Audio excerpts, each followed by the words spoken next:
My name is Hubert. I am 52 years old, and for the first time in a long time, I felt like I was getting something right.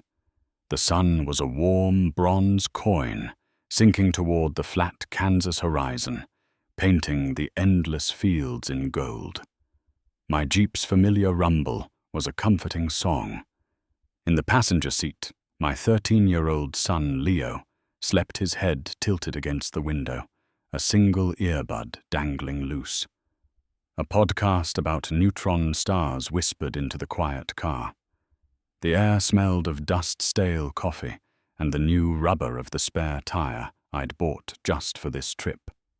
This was our first real road trip since the divorce, a chance to mend what 3 years of distance and lawyer talk had frayed. We were headed to a science fair he'd been dreaming about. My hands relaxed on the wheel, holding a fragile hope.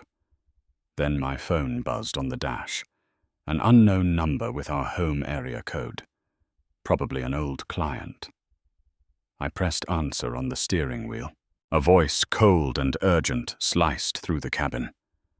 "Hubert, listen carefully. Get out of the car, now, at the very next stop. Do not ask questions. Just do it." The line went dead. I stared at the disconnected screen, my knuckles bone white on the leather. That voice was familiar, but strained by a terror I had never heard in it before. Before I tell you what I saw in the rearview mirror that turned my blood to ice, tell me something. Where are you listening from right now? A quiet living room, a long drive of your own. Drop a comment below and let me know. And if you've ever had a moment of perfect peace shattered by a single sentence, hit that like button and subscribe. Because what happened next in that gas station parking lot redefined everything I thought I knew about trust and survival. The silence after the call was a physical thing, thick and heavy. I glanced at Leo, still peacefully asleep, his chest rising and falling. My heart hammered against my ribs like a trapped bird. A cruel joke it had to be. Maybe an old buddy from my engineering days with a sick sense of humor. But that voice... I tried calling the number back. It went straight to a generic voicemail greeting. A cold trickle of fear, irrational but persistent, made me fumble for my phone. I checked the location sharing apps I used with Leo for safety. Everything was normal. Then I checked the permissions, a paranoid thought taking root. Nothing seemed amiss. I was just a scared, middle-aged man on a highway. Then memory connected. The voice. It was Dennis, my college roommate, my business partner of 15 years in our small engineering consulting firm. We'd dissolved the partnership 18 months ago. It was tense, but I thought it was civil. He sold his share to me. I thought it was over. The sale, the paperwork handled by our mutual lawyer, Martin. It was done. Leo stirred, blinking sleep from his eyes. "Dad, how much longer?" His voice, still thick with sleep, grounded me. "Not too long, buddy. We'll find a place to stop soon," I said, forcing calm into my tone. I checked the rearview mirror. Just the usual highway traffic. A grey Ford Explorer, a few car lengths back. Nothing unusual. I was letting my imagination, fueled by that bizarre call, get the better of me. "You hungry?" I asked Leo, trying to sound normal. "Yeah, maybe." "Can we get those pretzel bites?" he asked, scrolling through his phone. "Sure thing," I said. My eyes flicked back to the mirror. The grey Explorer was still there. It had been there since the last rest area. A coincidence, surely. We passed a sign for a service plaza in 2 miles. My plan was to stop there. But Dennis's voice echoed in my head. "Get out at the very next stop." A chill ran down my spine. You know what, Leo? This place looks crowded. Let's push on a little further. Find somewhere nicer. I accelerated slightly, moving past the exit ramp. In the mirror, the Explorer's turn signal didn't flick on. It stayed in the lane, maintaining its distance behind me. Leo, ever observant, put his phone down and peered over his shoulder. Dad, that grey Explorer has been behind us since like Selena. Isn't that weird? His innocent observation made the fear concrete. It wasn't just in my head. Might be, I said, trying to sound casual. Maybe they're just going the same way. How about a game? Let's see if we can lose our tail. I forced a grin, turning it into a father-son adventure. His eyes lit up with the challenge. I took the next exit, not a major stop, just a state road cutting through farmland. The Explorer followed.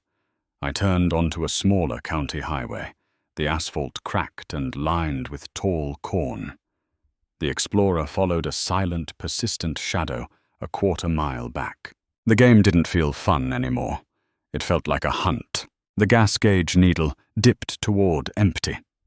I had no choice. I spotted an old, independently owned station on the edge of a tiny town called Oak Hollow. 2 pumps, a flickering neon sign, and a boarded-up diner next door. It was lonely and exposed. The Explorer slowed and parked across the street, under the shade of a large oak tree, its lights off.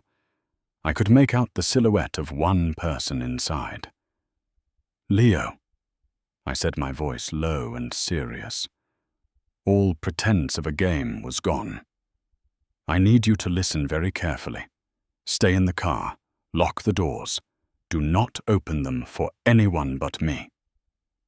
I handed him my old backup phone from the glove box. If anything happens to me, you call 911 immediately. Then you call your mom. You tell her exactly where we are. You understand? His face paled, the playful light in his eyes replaced by a confusion that was tipping into fear. Dad, what's going on? Just do this for me, son. Please. I stepped out into the dusty lot, the afternoon heat pressing down. My legs felt weak. As I unscrewed the gas cap, my hands trembled. Across the street, the Explorer's high beams flashed once, blinding me for a second, then went dark. A clear, unmistakable signal.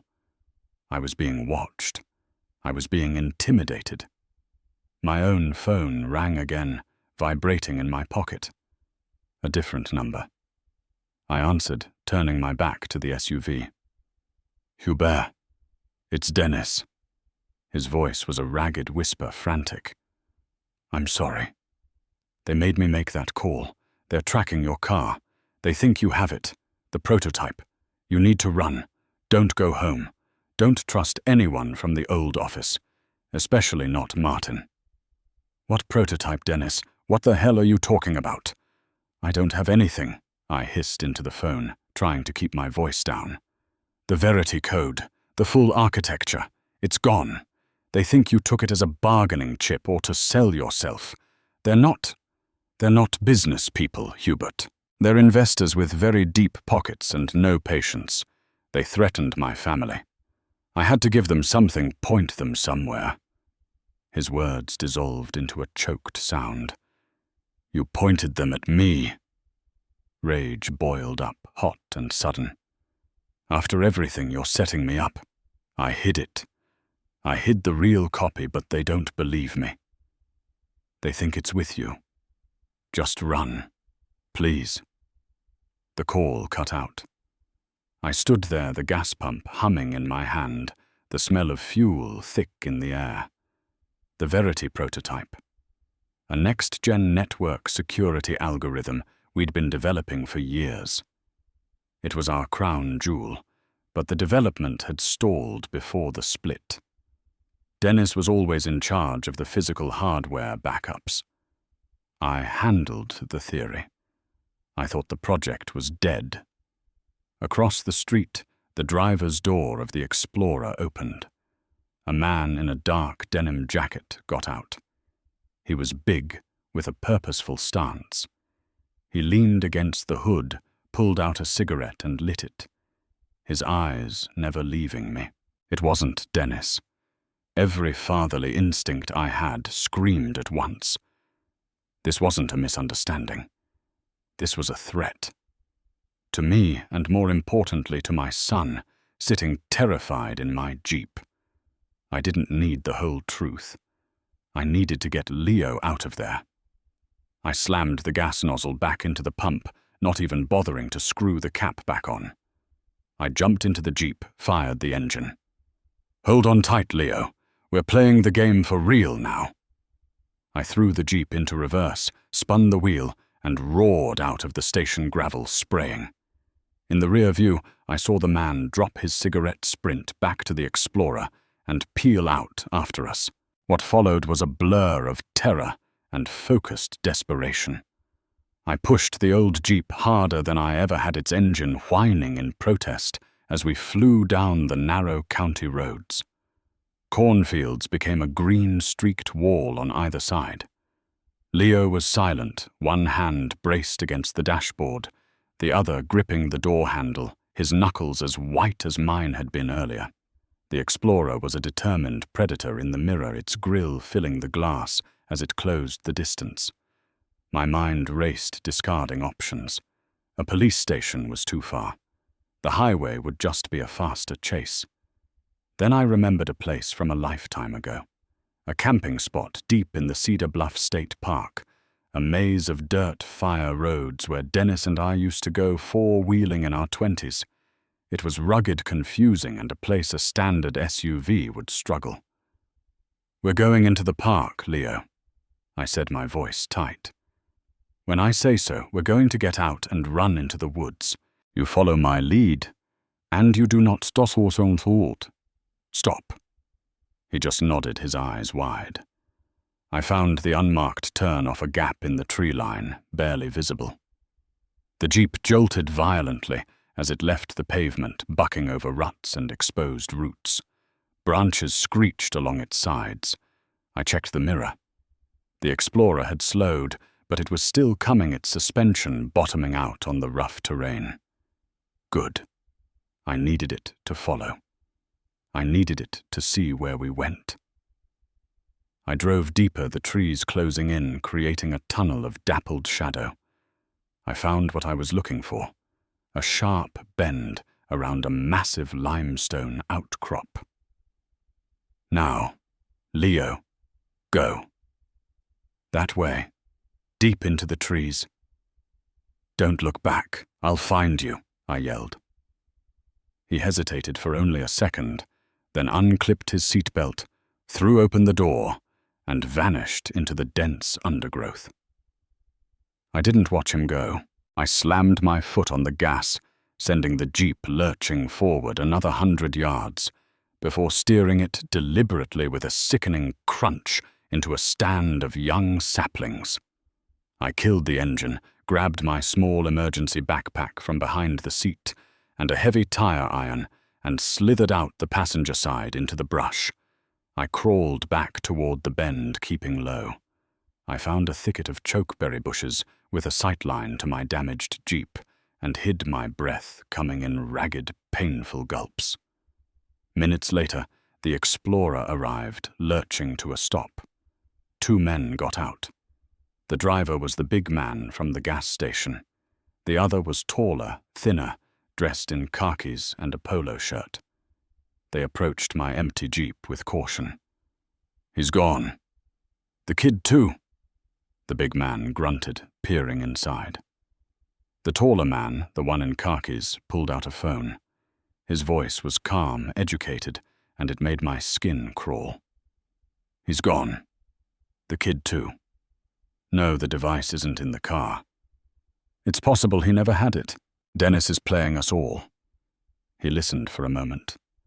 "Understood. We'll have to use the wife. She'll lead us to him or the package. She's the next logical pressure point." The wife? Victoria. They were going after my ex-wife to get to me. Then the man in khakis turned, and a sliver of fading sunlight caught his clean-shaven face. The breath left my lungs. It was Martin, our lawyer. The man who had drafted the dissolution papers, who had mediated our civil split, who had assured me everything was above board. He wasn't working for me or Dennis. He was working for them. The entire partnership dissolution, the asset transfer, all of it. It was a staged play to create a paper trail to make me the perfect fall guy for their missing prototype. The betrayal was so complete, so coldly professional, it felt like a punch to the gut. I waited until the sound of the Explorer's engine faded, swallowed by the forest. My fear for Leo was a sharp physical pain. I moved as quietly as I could, retracing my path toward where I'd sent him, making a soft, repetitive bird call we'd once practiced on a camping trip. A long, agonizing minute later, a small voice responded from a thick cluster of sumac. "Dad?" I pushed through the branches and found him huddled there, shivering even in the warm evening air. We clung to each other for a long moment. In his shaking, I felt my own terror crystallize into something else, a cold, clear anger. I was not just a target. I was a father. And I had the mind of an engineer. Panicking would get us caught. Thinking might get us out. "You did great, Leo. You did everything right," I whispered. I opened my backpack. A bottle of water, a protein bar, a flashlight, a basic first aid kit, and a power bank. I had my phone, but the battery was at 20%. I turned off every location service, put it in airplane mode, then turned cellular data back on only. I couldn't call the police. Not yet. Martin was a respected officer of the court. His story would be airtight. He would say I was a disgruntled ex-partner fleeing with stolen intellectual property. Who would they believe I needed an ally, not a system? I scrolled through my contacts, my thumb hovering over a name, Frank Walsh, a retired county sheriff from 2 states over an old fishing friend who was as straight as they came and hated bullies. I took a chance and called, explaining the situation in a rushed, hushed whisper, being chased my son with me, a setup involving a stolen prototype and a corrupt lawyer. I gave him the partial license plate I'd memorized at the gas station. Frank didn't hesitate. "Stay off the main roads. Stay hidden. I'll make some discreet calls. Don't use your phone unless you have to. I'll call this number back in 30 minutes. The relief of having someone believe me was immense. Now I had to think. The prototype. Dennis said he hid it. He was in charge of the secure physical backups. He always talked about redundancy, about off-site storage. He mentioned once drunkenly that the only truly secure backup was one disconnected from the network and entrusted to someone who didn't know what they had. Someone trustworthy. His wife Claire was close with Victoria. They had lunch every week. A horrible, plausible picture began to form. I had to take a risk. Using Frank's number to mask my own, I called Victoria. She answered on the 3rd ring, her voice wary. "Hubert, is Leo?" "Okay, he's fine, but listen, I need you to call Claire. Ask her if Dennis ever gave her something to hold for him. A sealed box, a hard drive, something he said was important. Tell her it's a time capsule for Leo's 18th birthday. Something like that. Please, Vic. It's life or death." The line was quiet for a beat. "You're scaring me." "Good. Be scared. Then make the call." I hung up. Our hiding spot was temporary. We needed an alarm system. I had Leo gather dry twigs and arranged them in loose piles around our thicket, the kind that would snap loudly. Then I took my old phone, turned off airplane mode, set it to vibrate, and buried it under leaves in a shallow depression a dozen yards away. If anyone approached and I called it, it would buzz and glow. It was crude, but it would buy us seconds. We hunkered down the shadows, lengthening the forest sounds, taking on a menacing edge. We were hunted, but we were no longer just running. We were starting to fight back. The 30 minutes felt like 30 hours. The forest cooled. Leo ate the protein bar, and I sipped the water, saving most for him. My phone, cradled in my hand, finally lit up with Frank's number. Hubert, your friends in the Explorer are known. Private security contractors with a shady client list. The lawyer Martin has some questionable financial ties to a venture capital firm called Blackwater Forge.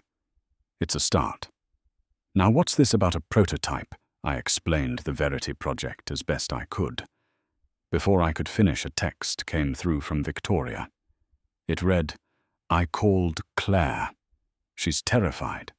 She said Dennis gave her a sealed, tamper-proof external hard drive over a year ago.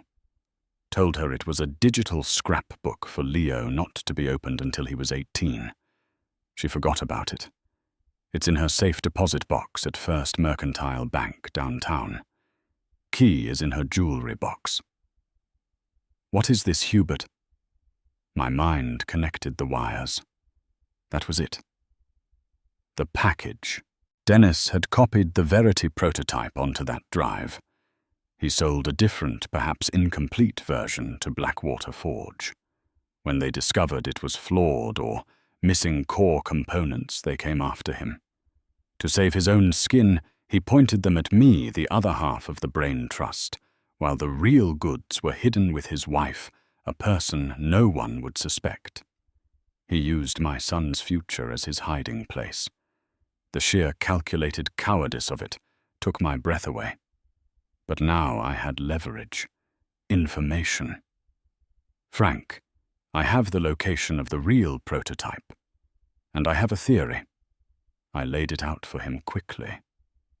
Dennis's double cross, Martin's role as the inside man, to legitimize the frame up. I need you to get this to someone who can act on it without tipping off Martin's contacts in the local PD. "Record it," Frank said simply. "Record a statement. Everything you know, everything you saw. Send it to me. Then send it to a secure email. You create a dead man's switch of sorts. I know a state investigator who hates corporate espionage. He'll listen." So I did. Huddled in the dirt with Leo leaning against me, I opened a voice memo app. In a low, steady voice, I recounted the last 4 hours, the call from Dennis, the chase, the sighting of Martin at the Explorer. His words about using Victoria, my conversation with Dennis, and the location of the hard drive. I stated my name, the date, our approximate location. I sent the file to Frank. Then I created a new encrypted email account and sent it there too, with a delayed send set for 6 hours to Frank and to my own personal email. If something happened to us, the truth would still get out. Then I called Frank back. "It's done. Now what?" "They're going after my ex-wife. Now." Frank said, his voice all business. "We call the right cops." "Not the locals. I'm calling the Kansas Bureau of Investigation. I'm reporting a kidnapping in progress, your sons, and a credible threat of violence against Victoria Harris. The tech theft is secondary. The immediate threat is primary. Give me your exact coordinates from your phone." I read them off. "Stay put. Help is coming to you. Do not move until you see a uniformed KBI officer. Understood. Understood." We waited. The sky turned deep purple. Crickets began their chorus. Then distant at first, then closer the welcome sound of sirens. Multiple sirens, not on the highway, but on the park access road. Flashing blue and red lights strobed through the trees. A loudspeaker voice echoed. "Hubert Harris, this is the Kansas Bureau of Investigation. We are here to help. Please come out with your hands visible." I looked at Leo. "It's over, buddy. Let's go home." We walked out of the thicket, my hands raised, Leo clinging to my side. The officers were professional calm. They treated us as victims. They'd already intercepted Martin and his associate, trying to force their way into Victoria's apartment. They'd found the Explorer abandoned nearby. Later we learned Dennis, under the pressure of a simultaneous FBI inquiry, prompted by Frank's state contact, had collapsed and confessed the entire scheme. He had sold a partial version of Verity to Blackwater Forge.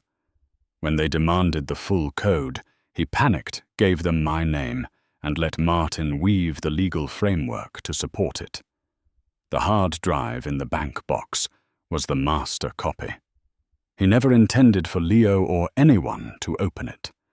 It was his insurance policy, his ticket out if things went south. He just never planned on things going south so violently, or on me having a friend like Frank. The aftermath was a different kind of challenge. Leo had nightmares for months. He started seeing a therapist. Victoria and I, for all our past differences, found common ground in the fierce protective love for our son. We became a team again, not as spouses, but as parents. Our conversations were softer, free of the old resentments. The business was finished. The scandal, even with my name cleared, killed Harris Engineering Consulting. I sold the remaining assets, the office lease, the equipment. It wasn't enough to retire, but it was enough to start over. The money from the sale to Dennis, most of it was gone, spent on legal fees and life. I felt no burning anger toward Dennis or Martin anymore. They were pitiable figures in the end, trapped in their own greed and fear. Dennis faced federal charges. Martin was disbarred and charged with conspiracy and fraud. My anger had burned out, leaving behind a weary understanding. The most profound change was in me. I had always been a man of trust, of handshake deals, and assumed decency. I saw now how that made me blind. I started to look at the world with an engineer's skepticism, again questioning underlying structures, checking assumptions. And Leo, my relationship with him was forged in that fire. We didn't just talk about science fairs and video games anymore. We talked about trust, about fear, about what it means to be a man. We took a survival skills course together, not as a game, but as a practical bonding step toward reclaiming a sense of control. The world felt less safe, but I felt more capable. The helpless feeling in that gas station was replaced by a hard-won knowledge I could think under pressure. I could protect what mattered. They say freedom is the absence of chains. I learned it's not that simple. My chains were the old stories I told myself, that friendship was forever, that a signed contract guaranteed honesty, that the past was a safe place. The real freedom came when I willingly broke those chains, even though it meant standing in the frightening unknown, with nothing but my own wits and my son's small hand in mine. It was realizing that the most dangerous prisons are built not with bars of steel, but with blueprints you helped draw yourself, thinking you were building a home. Leo and I still take road trips, but now I pay for gas with cash from a wrinkled envelope I keep in the glove compartment. Our maps are the paper kind, unfolded and refolded until the creases turn white. And sometimes, in the long, quiet stretches between towns, I'll glance over and catch him looking at me, not just with a son's love, but with a new quiet respect for the man who didn't freeze when the world turned upside down, who chose to think instead of just run. And you know what? That look, that silent understanding between us, is a destination worth every single wrong turn it took to get there. If this story of a road that led into the dark but brought us into a clearer light resonated with you, I'd be grateful if you'd share your own thoughts below. Have you ever had to question a trust you thought was unshakable? What did you learn in the process? Let's talk about it in the comments.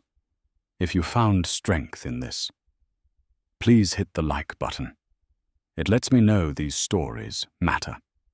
And if you want to join me for more journeys into the messy, truthful, and ultimately hopeful parts of life, hit that subscribe button and turn on notifications. Sharing this channel with someone who might need to hear that they can face the unthinkable is one of the greatest gifts you could give. Thank you for listening. Thank you for being part of this community.